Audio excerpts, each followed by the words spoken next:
그리고 10월 3일이라는 이 하늘이 준 선물이고 하늘이 준 기회를 자유한국당은 놓쳐버렸다고 생각을 합니다. 정말 국민이 정부를 걱정하지 않아도 되는 사회, 그러한 대한민국이 됐으면 하는 바람입니다.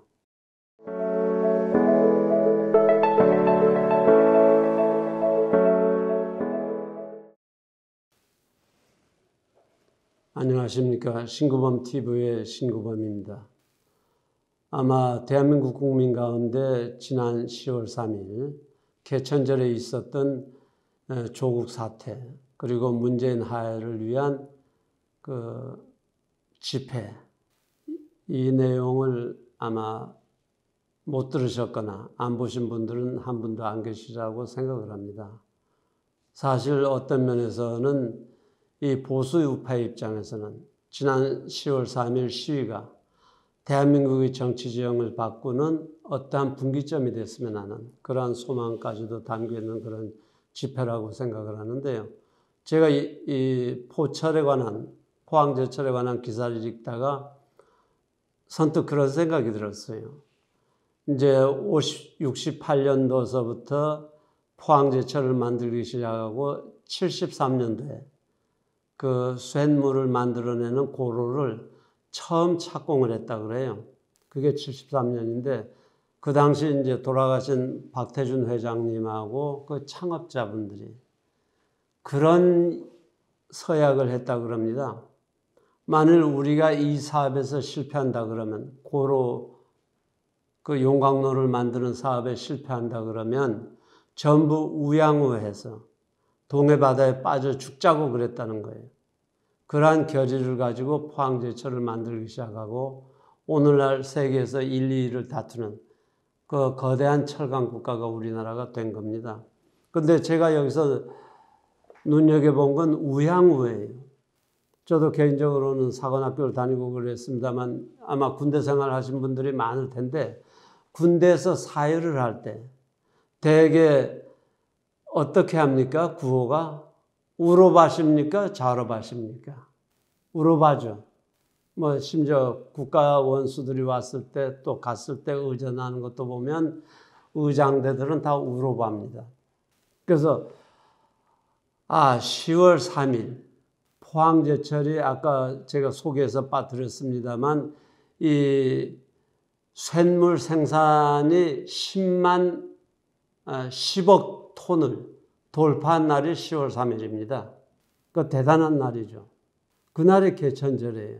그래서 개천절하고 포항제철의 성과하고 다음에 우리 시위대들을 묶어서 생각을 해봤더니 이게 공통된 게 우향우더라고요. 오른쪽으로. 여러분들이 오른쪽 그러면 보수 쪽이라는 얘기 아닌가요? 그러니까 제가 하는 얘기는 이걸 전제로 해서 우리나라의 운명이 보수 쪽으로 향해서 가라고 하는 그런 운명이구나 하는 걸 전제로 해서 말씀을 드리는 겁니다. 사실 엄청난 인파가 모였다 그러거든요. 10월 3일 집회 때. 심지어 300만 얘기를 하고 자유한국당의 나경원 원내대표는 지난 9월 28일 있었던 서초동 집회에서 200만이 모였다 그러면 2천만은 모였을 거라고 그런 얘기를 하고 했었는데, 어쨌든 대한민국 역사상 초유의 사태로 엄청나게 많은 분들이 모이신 거예요. 이분들이 모인 진정한 뜻은 뭘까요? 조국이 사태입니까? 아니면 문재인 하야입니까? 저는 그걸 넘어서서 원칙을 지키는 정치가 이 땅에 바로 섰으면 좋겠다고 하는 염원 때문이라고 생각을 합니다. 우리가 지금 통상 얘기하기를 이 보수파는 자유, 그 다음에 진보좌파는 평등이라고들 쉽게 얘기를 하는데, 사실은 이 자유도 이 평등도 공정이라고 하는 것을 보유하지 않았을 때는 아무 의미가 없는 거예요. 조국의 사태를 보면서 분노했던 이유가 뭐겠습니까? 공정하지 않다는 거거든요. 그래서 이번 사태들을 보면서 공정한 정치를 실현할 수 있는 그러한 정치 세력들을 우리가 가졌으면 좋겠다고 하는 바람이 상당히 커진 거예요. 우선 그 자유한국당부터 얘기를 한다 그러면 황교안 대표가 군중 앞에서 연설을 했어요. 내용 혹시 기억하시는 분들 계신가요? 정말 공정하지 않은 사태에 대해서 분노하고 있는 국민들을 향해서 집회 시 군중들을 향해서 기억에 남도록 던진 메시지가 있습니까? 앞장서서 싸울 테니까 여러분들 함께 해주시겠습니까? 그거 하나밖에 더 있어요? 만일 제가 황교안 대표라 그러면 세 가지 얘기를 했을 거예요. 소위 정치 변화를, 공정을 위해서 정치가 변화되기를 간절히 바라는 국민들에게 했어야 할 얘기들이 있다는 얘기예요. 박근혜 대통령 탄핵이 법적으로, 도덕적으로 옳든 옳지 않든 또 정서적으로 맞든 틀리든 그게 중요한 건 아니에요. 현실적으로 2016년 12월 9일 박근혜 대통령 탄핵 소추를 의결했던 국회에서 그때 탄핵 발의에 동참했던 국회의원들은 171명밖에 안 돼요. 그런데 3분의 2 이상이 동의해야만 소추가 되는 거기 때문에 결국 박근혜 대통령은 동의가 234표로 해서 탄핵 소추가 의결이 된 거거든요. 그러면 얼마나 많은 자유한국당 사람들, 그 당시는 새누리당인가요? 새누리당 사람들이 발의한 세력들하고 동조를 했느냐고요. 그게 옳든 옳지 않든 명분이 맞든 틀리든 관계없이 그러한 동조를 새누리당의 일부, 지금 자유한국당의 일부 국회의원들이 동조를 했었기 때문에 탄핵이 가능해진 것이고 탄핵의 결과 문재인 정부가 탄생하고 오늘날 이렇게 백성들이 힘들고 고통스럽고 분노하고 이러한 정치 사태를 야기한 거거든요. 그렇다 그러면 이러한 정치적인 사태에 대해서 자유한국당도 일말이 책임이 있다 하고 국민들에게 진솔하게 사과를 했어야 됩니다. 그런데 사과하는 얘기가 있었던가요? 마치 자기들은 다 잘했는데 문정부만 못하는 것처럼. 그건 정치가 아니죠.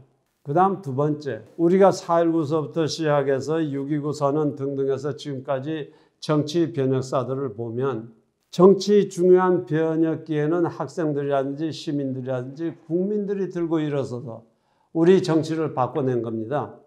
정치인들은 어부지리한 것밖에 불과하지 않잖아요.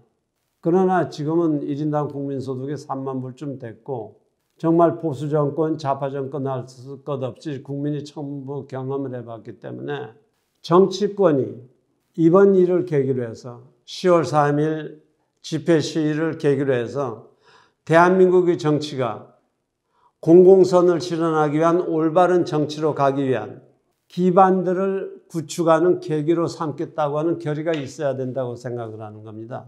근데 아까 자유한국당 얘기하다가 말이 좀 옆으로 갔지만은 자유한국당 어떻게 했습니까? 사과 한마디 없고 그 다음에 패스트트랙하고 관련해서 자유한국당 국회의원들이 고소고발이 돼 있고 그런데 검찰이 소환하고 조사를 하겠다 그럴 때 그 황교안 대표가 뭐라고 얘기했습니까? 내 목을 쳐라. 한 사람도 조사받지 않게 하겠다. 그게 말이나 되는 거예요? 정말 앞으로 우리가 공정한 사회, 공정한 국가를 만들기 위해서 필수적인 것은 자유나 평등은 우리가 이미 향유했기 때문에 앞으로 우리가 찾아야 될 가치는 법치와 공화라고 생각을 합니다. 여당이 정부가 불법을 한다고 해서 야당까지 불법을 해야 될 이유가 있나요? 오히려 야당이 법을 지키면서 한번 싸워보라는 거예요. 그렇게 한 적이 한 번이라도 있나요? 검찰 조사 다 받겠다고 해야죠. 그게 법치 아닌가요? 우리들은 못 받겠다 그러면서 법을 지켜라, 법치를 부르짖으면 그게 말이나 되냐는 거예요. 그 다음 세 번째는 국민들한테 미안하지도 않은가요? 제가 자유한국당 대표라 그러면 그러한 집회 시군중 앞에 가서 그런 얘기를 할 거예요. 정말 앞으로 여러분들이 이렇게 고생하시는 정치 문화를 없애는데 우리가 앞장서겠습니다. 여러분들이 이렇게 집회 시위에 참여하시면서 고생하는 일 더 이상 없도록 하겠습니다. 법치국가에서 법제도권 안에서 국회 안에서 우리가 야당으로서 할 수 있는 모든 일 투쟁하겠습니다. 이렇게 국민들을 좀 안심시켜야 되는 거 아닌가요? 이런 일을 하나도 못한 거예요. 그리고 10월 3일이라는 이 하늘이 준 선물이고 하늘이 준 기회를 자유한국당은 놓쳐버렸다고 생각을 합니다. 민주당은요. 지금 10월 3일 집회를 보고 뭐라고 평가절하를 했습니까? 불순한 의도를 가진 동원된 세력들이다. 동원된 집회다. 그 다음에 그 정광훈 목사를 고발했죠. 내란 예비 음모죄로. 이런 식으로 소위 서로 대립하는 그러한 논리로만 가고 있는 한 대한민국의 정치는 누가 집권을 하더라도 영원한 겁니다. 저는 민주당이 이번 일을 계기로 해서 대한민국의 정치를 정말 업그레이드 시키는 역할을 우리가 하겠다. 그 마중물의 역할을 우리가 하겠다. 우리가 내년 총선에서 패배해도 좋고 권력을 빼앗겨도 좋다. 그러나 대한민국의 정치를 우리가 집권하고 있는 사이에 한번 원칙에 입각해서 제대로 반석에 올려놓고 업그레이드 시키고 정치가 국민들이 즐거움이 대상이 되는 공익을 전제로 하는 그러한 정치 문화를 반드시 실현시켜 보겠습니다 하는 이러한 각오들이 있어야 될 거거든요. 그렇지 않으면 지금 식으로 하면 오늘도 또 서초동에서 집회가 있는 거죠. 그러면 서초동에 집회하면 또 광화문 가만히 있겠습니까? 이게 무슨 악순환이란 말이에요. 대한민국의 정치사에서 이러한 악순환의 고리를 이번 조국 사태, 지난 10월 3일 집회를 계기로 해서 확실하게 끊어내고 대한민국의 정치를 업그레이드 시키고 정말 국민이 정부를 걱정하지 않아도 되는 사회, 그러한 대한민국이 됐으면 하는 바람입니다. 감사합니다.